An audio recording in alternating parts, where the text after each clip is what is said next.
अस्सलाम वालेकुम।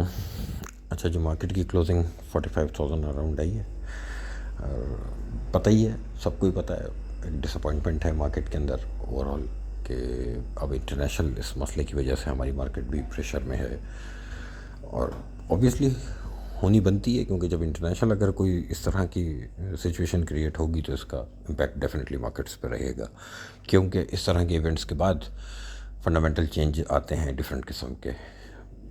जैसा कि इस वक्त हमारे लिए सबसे बड़ा ऑयल प्राइस जो है वो बड़ा कंसर्न है, और ऑयल प्राइस सिर्फ हमारे लिए नहीं, इंटरनेशनल लेवल पे बहुत बड़ा कंसर्न है। इवन के यूएस फेड ने तो कुछ बातें आज सुबह में भी की हैं इन्फ्लेशन को लेके, तो वहाँ पे भी ये कंसर्न है। लेकिन इम्पॉर्टेंट बात यह है, पहले ज़रा टेक्निकल पे आ जाते हैं कि टेक्निकली मार्केट तो टेक्निकल चार्ट्स के ऊपर जो मेरे मेरे चार्ट्स के हिसाब से, मेरे लेवल्स के हिसाब से मार्केट बेरिश है अब, ठीक है। लेकिन मार्केट के पास एक चांस है कि मंथली क्लोज अल्लाह पाक करे कि 45,600 के ऊपर आ जाए। मंथली क्लोज उससे पहले आ जाए बेशक, यानी मंडे तक 3-4 सेशंस हैं, 3 और 4 सेशंस, ठीक है। इसमें मार्केट रिकवर करे, मोस्ट वेलकम, उसके ऊपर आ जाए तो ठीक है। Otherwise index wise market bearish zone में है। अगर ये मंथली क्लोज नीचे आएगा तो ये जितनी मेहनत थी बाज़ार की पिछले 2 महीने की, वो ज़ाया होने की तरफ जाएगी। अच्छा, ये तो इंडेक्स का था, लेकिन रियलिटी ऑन ग्राउंड रियलिटी ये है कि इंडेक्स बेशक आज 45 पे है या कल 45,600 भी हो जाए, शेयर प्राइस पे वो रिफ्लेक्शन नहीं है। अच्छा, ये सवाल अभी सब ग्रुप पे कई लोगों ने किया था, इनको सबको मैंने कहा कि मैं वीडियो में रिप्लाई करता हूँ। देखें, इस चीज़ को समझें, मार्केट ड्राई हो गई है। मैं आपको कुछ एग्जांपल्स देता हूँ। आज सुबह का बता रहा हूँ कि टोटल 8 मिलियन का वॉल्यूम था और मार्केट 360 माइनस थी। तो ये तो यानी स्टॉक मार्केट के नाम पे जो एक मजाक है। अच्छा, फिर मैं एक शेयर की जैसे मिसाल देता हूँ। आज सुबह यानी पहले 5-10 मिनट के अंदर, 20 मिनट के अंदर, यानी जब मार्केट 360 माइनस हुई है जितनी देर बाद भी, तो एक शेयर है जैसे फैसल बैंक, वो ₹1.26 माइनस था, 4,000 शेयर का वॉल्यूम था। मार्केट इस हद तक लिक्विड हुई हुई है कि 2-4-5 हज़ार शेयर बेचना मुश्किल हुआ है, वो भी ऐसे स्क्रिप्ट्स के अंदर, मेपल लीफ, डीजी, आप OGDC एक साथ आप अभी बेचने खड़े हो जाएं 50,000 शेयर तो बिकना मुश्किल हो जाता है। 2-2 शेयर की जो है वो SMS आ रहे होते हैं। ये इसी तरह है ना, इलिक्विड हुई है मार्केट बेसिकली। अब जब कोई भी इंटरनेशनल इस तरह का सिनेरियो क्रिएट हुआ है जिसकी वजह से हम ऑयल प्राइस को देख के, जब हम सेंटिमेंट्स हमारे नेगेटिव हो रहे हैं और हमें डर लग रहा है कि वहाँ इंटरनेशनल मार्केट्स में भी इतना बड़ा सेल ऑफ है, तो और रहे से बायर गायब हैं। ये मार्केट देखें पिछले 1.5 साल से इंडिविजुअल्स के ही हाथ में है। कॉर्पोरेट्स आपके हैं कब इस मार्केट में? यही रीज़न है कि पिछले बहुत लॉन्ग टाइम तक मार्केट में 2nd tier 3rd tier script चलते रहे। अब जाहिर सी बात है कि सेंटिमेंट्स इस वक्त वीक हैं लोगों के। अगर किसी को कहा जाए ये शेयर अच्छा है तो वो कहेगा हाँ अच्छा है, चलो ठीक है देखते हैं। इस वक्त वो सिचुएशन है और होनी भी चाहिए, क्योंकि एक हद होती है। पिछले 6 महीने मजाक बना रहा IMF का, अब हमारी बैड लक के IMF वाला मामला निमटा और रिजल्ट सीज़न था, तो ये इंटरनेशनल एक बहुत डेंजरस सिचुएशन क्रिएट हुई है, क्योंकि इसके इम्पैक्ट्स हैं। किसी कॉर्पोरेट को अगर आपकी अर्निंग्स, आपकी कॉर्पोरेट अर्निंग देख के, यानी किसी म्यूचुअल फंड को, किसी बैंक को, किसी इंश्योरेंस कंपनी को अगर इन्वेस्टमेंट की सूझे इस वक्त, और वो ये देखे कि भाई फ़लाने सेक्टर की, फ़लाने शेयर की बहुत अच्छी जो है पे आउट है, बहुत अच्छी उसमें ग्रोथ है, वो लेने जब जाएगा तो वो पहले ये सोचेगा भाई कि ये देखो ये ऑयल प्राइस कहाँ जा रही है, क्योंकि ऑयल प्राइस की वजह से हमारा इन्फ्लेशन बढ़ेगा तो इंटरेस्ट रेट पे बात आएगी।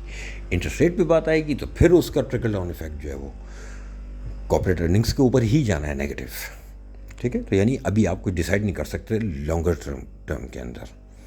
ये समझ आई बात इतनी?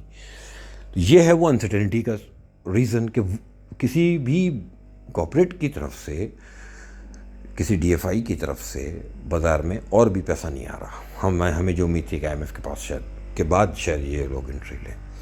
पिछले काफ़ी टाइम से मार्केट इंडिविजुअल्स की जब हाथ में चल रही है, तो अब इंडिविजुअल इस वक्त डरा बैठा है, क्योंकि 3-4-5 महीने से इंडिविजुअल भी IMF के ही इंतज़ार में, आसरे में था कि मार्केट परफॉर्म करेगी।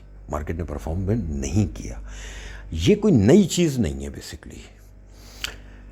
मुझे याद है कि पिछली गवर्नमेंट के टाइम पे भी जब जब मार्केट में एक बुल रन था और मार्केट 53,000 की तरफ जा रही थी, तो एक दफ़ा ऐसा हुआ था कि 3 दिन के अंदर या 4 दिन के अंदर 5,000 पॉइंट बढ़ गए थे, जिस पे वो SECP ने इंक्वायरी भी की थी, मुझे हल्का फुल्का याद है कि ये क्या हुआ एकदम मार्केट के अंदर। और लिटरली उसका ये होता था कि 6 आइटम 8 आइटम इंडेक्स के हैवी वेटेज वो ऐसे पागलों की तरह बढ़े कि उसकी वजह से इंडेक्स में एक बूम नज़र आया, लेकिन कैपिटलाइजेशन पे उतना फ़र्क नहीं आता था। फिर भी वो दौर बहुत बेहतर था मार्केट के लिए, फिर भी जो है $1 ट्रिलियन की मार्केट आपकी हुई। लेकिन अगर मुशर्रफ साहब के दौर से कंपेयर किया जाए तो कुछ भी नहीं थी वो मार्केट। मेरे अक्सर कॉलीग्स, हम लोग कभी बात हो रही होती है तो मैं अक्सर उनसे एक बात करता हूँ कि मुशर्रफ दौर के 15,000 इंडेक्स और उसके बाद 53,000 इंडेक्स तक की मार्केट अलग है। वो 15,000 भारी थे, वो थी मार्केट कि वहाँ जब इतनी लिक्विडिटी मार्केट के अंदर, मुझे याद है कि एक PTC अगर आपको 5 करोड़ शेयर लेना है ना तो आराम से मिलता था आपको, और बेचना है तो आराम से बिकता था आपका। और आज वो टाइम है कि अगर आप कोई शेयर ब्लू चिप में से ही कोई शेयर आप 25,000 शेयर बेचें तो 15-20 मिनट में बिकेंगे, आधा घंटा लग जाएगा अगर उसको तरीके से बेचना है। तो ये लिक्विडिटी, अब ये देखें गवर्नमेंट का काम है, इसमें कुछ काम गवर्नमेंट कर सकती है। ये अपने इदारों को, जो इनके गवर्नमेंट ओन जो फंड्स हैं उनको जो है वो कह सकती है कम से कम कि थोड़ा पैसा लगा दिया जाए मार्केट के अंदर, अच्छे रिटर्न्स मिलते हैं। हर क्राइसिस के अंदर जब कभी भी NIT ने, स्टेट लाइफ ने मार्केट में पैसे लगाए तो उन्होंने एक बहुत बड़े रिटर्न्स इस मार्केट से लिए और मार्केट को भी क्राइसिस से निकाला। ये अक्सर हुआ, लेकिन वो बेसिकली करने वाले उस दौर की गवर्नमेंट होती है। यहाँ वाले भी सुकून में, बिल्कुल ठंड में, तो इनको कोई टेंशन नहीं है। मसला ये है कि हमारे यहाँ स्टॉक एक्सचेंज रमीज़ राजा आके PSL के लिए चंदा तो जमा कर सकते हैं, फाइनेंस मिनिस्टर स्टॉक एक्सचेंज आके जो है वो इन्वेस्टर के लिए दो बोल नहीं बोल सकते कि उनके सेंटिमेंट्स ठीक हो जाए। मसला सिर्फ सेंटिमेंट्स का है इस वक्त कि लोग पहले ही सेंटिमेंट्स उनके शेकी थे IMF की वजह से। अब ये इंटरनेशनल सिनेरियो जो बना वो लोग और बेरिश हो गए कि यार ये तो हमारे गले आ जाएगा मामला। मैं इस इन्फ्लेशन के मामले को, क्रूड ऑयल का जो इस वक्त जो करंट सिचुएशन है, इसको मैं इस तरह ले रहा हूँ जैसे कोविड वाला मामला था। कोविड एक ऐसी मुसीबत थी ना जिसमें आप कर कुछ नहीं सकते थे, या तो आप बच जाएंगे या मर जाएंगे, ऐसा ही सीन है।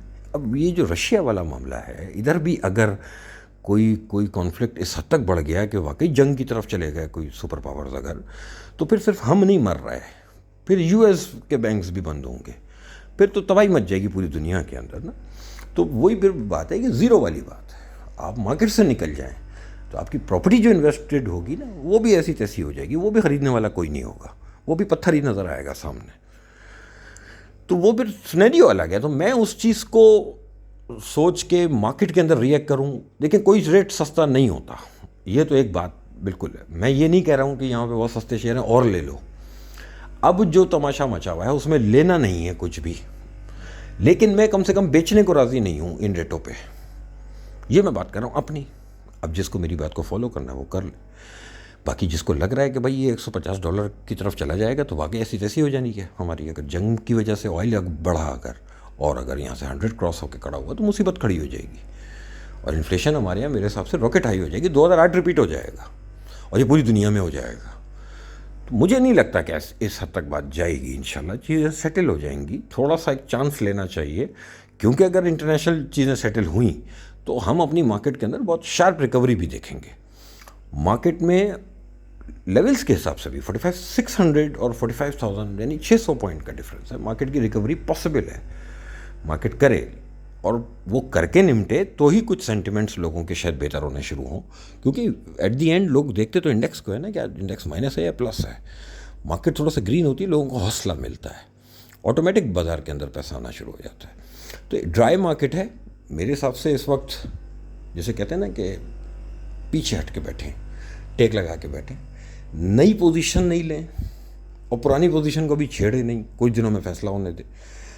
28 तारीख मंथ एंड है, मैं मंथ एंड को देख रहा हूँ कि मंथ एंड तक 45,600 के ऊपर नहीं आई तो फिर देखी जाएगी, यानी फिर सामने कोई ऐसी खबर होगी हमारे पास, हम उस पर डिस्कस कर रहे होंगे कि भाई ऐसे गड़बड़ हो गई है, जंग हो गई है, ऑयल $125 हो गया है और हमारे यहाँ भी जो है ऑयल पेट्रोल 200 रुपये लीटर हो गया। तो वही अल्लाह ना करे ऐसा हो, जब होगा तो देखी जाएगी। फ़िलहाल मैं जैसे कहते हैं कि वेट एंड वॉच पे हूँ, मेरे हिसाब से नया लेना नहीं चाहिए और पुराने पे चांस लें थोड़ा सा, पैनिक होके बेचना भी नहीं चाहिए।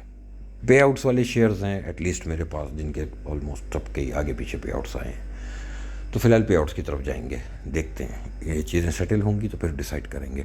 पिवट वही है 45,600। बाजार नीचे जाता है तो वैल्यूएशंस कुछ और हैं, बेचने वाले रेट तो नहीं है। Thank you.